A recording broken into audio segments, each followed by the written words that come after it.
ഇതാ ഈ കാണുന്ന ഫ്ലവേഴ്സ് വെച്ചിട്ട് നമുക്കൊരു ഫ്രെയിം ചെയ്താലോ.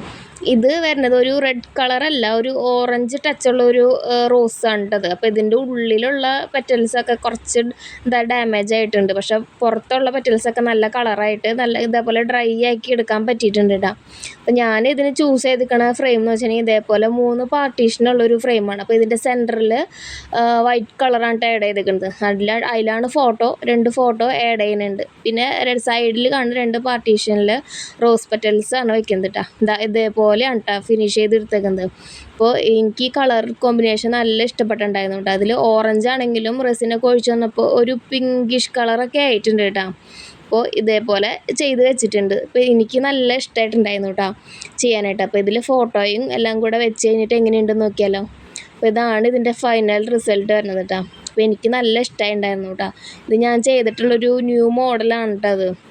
ഇത് 9x12 ഇഞ്ചിൽ വരുന്ന ഒരു ടീക്ക് വുഡ് ഫ്രെയിമാണ് കേട്ടോ. അത് കറക്റ്റായിട്ട് പറയുകയാണെങ്കിൽ ഇത് കസ്റ്റമൈസ് ചെയ്തിട്ടുള്ളൊരു ഫ്രെയിമാണ് കേട്ടോ. അപ്പോൾ നമ്മളുടെ ബഡ്ജറ്റിനനുസരിച്ച് ചെയ്യാനായിട്ട് പറ്റും കേട്ടോ. അപ്പോൾ ഇതേപോലെ ചെയ്യണമെങ്കിൽ കോൺടാക്ട് ചെയ്യാം കേട്ടോ. ഓക്കെ.